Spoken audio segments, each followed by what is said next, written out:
אתם סובלים מחרדה, דיכאון או ניתוק, ואתם אומרים לעצמכם שאין פתרון. אין מה לעשות, אי אפשר לטפל בזה, אין מה לעשות. במצב שלי כבר באמת אין לזה פתרון, ניסיתי ואני המצב שלי חמור, אין. האין לזה פתרון, אי אפשר לטפל, המצב שלי הוא כך וכך.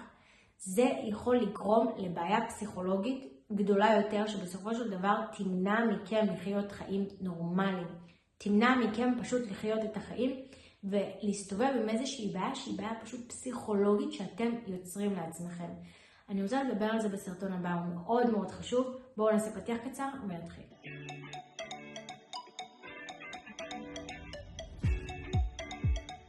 שלום וברוכים השבים לערוץ היוטיוב שלי, אני ברדדי ואני עוזרת לאנשים עם חרדה, דיכאון, דפרסונליזציה ודה-ריאליזציה.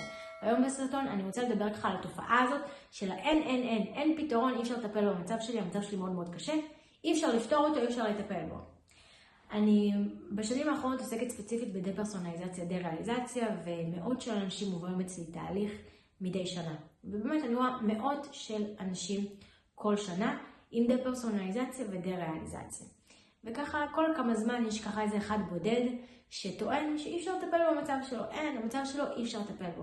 וחשוב לי רגע להתייחס לזה פה אולי בצורה רחבה יותר. כשבן אדם בטוח שאי אפשר לטפל במצב שלו, לא יהיה אפשר לטפל במצב שלו מכיוון שהוא תמיד יהיה בהתנגדות. המוח שלנו מפרש את המציאות בצורה שתתאים לסיפור הפנימי. אם אני בטוחה שאי אפשר לטפל במצב שלי, לא משנה אם הטיפול יהיה כאן מול העיניים שלי, עדיין לא יהיה אפשר לטפל בו מכיוון שזה הסיפור שיש לי בראש. אני אתן לכם דוגמה ככה למישהו שהגיע אליי עם דה-פרסונליזציה והיה בטוח שאי אפשר לטפל במצב שלו. כל הזמן הסיפור שלו בראש, אי אפשר לטפל בבעיה שלי, אי אפשר לטפל, המצב שלי מאוד מאוד חמור, אי אפשר לטפל בו. בתחילת התהליך באמת נתתי לו תרגילים. ונתתי לו כל מיני כלים, אמרתי לו, אוקיי, עד הפגישה שלנו בשבוע הבא, אני רוצה שתעשה את זה ואת זה ואת זה. מגיעה הפגישה שלנו בשבוע הבא, והוא לא עושה כלום. וכל הפגישה הוא ממשיך לדבר ולהתעקש, אבל התסמינים שלי ככה, אבל אני מרגיש ככה, אבל אני מרגיש לא מחובר לעצמי, אבל אני מוזר לעצמי, אבל אני לא מרגיש את עצמי, אבל אני לא מרגיש רגשות, אבל אני רואה מוזר, אבל אני מרגיש מוזר. כל השיחה הוא רק התעקש לחזור על התסמינים שוב ושוב ושוב. עכשיו אני כבר כמה שנים עוסקת בזה, עוברים אצלי מאות של אנשים בשנה, אני שומעת כל שבוע כמה וכמה פעמים את התסמינים. זה לא מרגש אותי, זה לא מחדש לי כלום. אני בעצמי חוויתי את זה, אני יודעת איך זה מרגיש.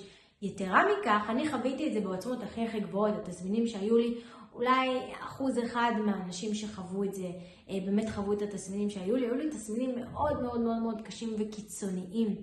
ולכן זה לא מרגש אותי שאני שומעת על מישהו שחווה את התסמינים, ועוד בעיקר התסמינים הקלים. ולא משנה כמה פעמים הסברתי, לא אומרת לו, תראה, הבעיה היא כך וכך וכך, ולכן צריך לעשות את זה ואת זה ואת זה. עדיין במהלך כל השיחות הוא יתעקש לחזור שוב על התסמינים שלו, ולחזור שוב על כמה קשה לו, ולחזור שוב על כמה המצב שלו הוא הכי קשה בעולם. אף על פי שגם במקרה הזה ספציפית, אני יכולה ממש להגיד, כי אני מדברת כרגע פה ממש על מקרה ספציפית, לפעמים יש עוד מקרים כאלה, שממש המקרה שלו לא היה כזה חמור. אבל שוב, כל אחד בטוח שהמקרה שלו הוא הכי חמור. האמת שמה שיפתיע אתכם, שגם מפתיע אותי לגלות, שדווקא אלה שהמצב שלהם היה מאוד מאוד חמור, היו יחסית רגועים יחסית למצב שלהם. הם לא חשבו שהמצב שלהם מאוד מאוד חמור, הם דווקא חשבו שהמצב שלהם בסדר ולגיטימי, שזה דווקא מפתיע, אבל בסופו של דבר כל מקרה הוא בפני עצמו, זה לא משנה אם זה מצב מאוד מאוד חמור, מצב פשוט, יש המון שיטות טיפול, ואפשר לטפל בהכל, בואו נגיד כמעט בהכל, כי שוב אנחנו לא יכולים אף פעם להכליל, כל מקרה הוא בפני עצמו, אבל ברוב המקרים באמת אפשר לטפל, ואם אנחנו נגיד שאין לזה פתרון, מה שיקרה, אנחנו ניצור לעצמנו בעיה פסיכולוגית שתחסום מאיתנו ללכת באמת לטיפול ולטפל בבעיה. אנחנו פשוט נחסום את עצמנו מלטפל בבעיה הזאת, כי אנחנו נהיה בהתנגדות, כמו אותו בחור שהגיע אליי, ופשוט כל פעם שנתתי לו משימה, הפתרון היה ממש פה, מול העיניים שלו, לי היה מאוד ברור מה הוא צריך לעשות, ושהוא יכול לצאת מזה תוך כמה שבועות ולסיים את הסיפור. אבל שוב ושוב הוא התעקש על התסמינים, זאת אומרת, הוא נשאר עדיין במצוקה, והוא לא היה מוכן לטיפול, לפתור את זה, הוא לא היה מוכן לצאת מהמצב הזה, וכל הזמן תדלק את זה דרך לדבר על התסמינים שלו, כדי להעצים את המצוקה שלו, כדי להעצים כמה הסיפור שלו הוא הכי קשה, ושאי אפשר לטפל בו. אבל פשוט הסיפור לא היה קשה, זאת אומרת, אף אחד מהתסמינים שלו לא רגש אותי ולא אמר, וואו, רגע שנייה, צריך דקה לבחון את המצב, אולי, רגע, שום דבר באמת לא היה משהו שעורר איזשהו חשד, משהו שצריך להתעכב עליו. ולכן אני אומרת, הסיפור שתספרו לעצמכם בראש הוא מה שיקרה. זה מאוד חשוב לדעת את זה, מכיוון שאם אתם אומרים לעצמכם שאין פתרון, באמת לא יהיה פתרון, ואתם תחיו הרבה שנים או חיים שלמים בתוך הדבר הזה, בגלל שאתם מספרים לעצמכם שאין לזה פתרון. תשנו את הסיפור. במקום להתעסק בבעיה ובמצוקה ולרחם על עצמכם, תחפשו את הפתרון ותטפלו.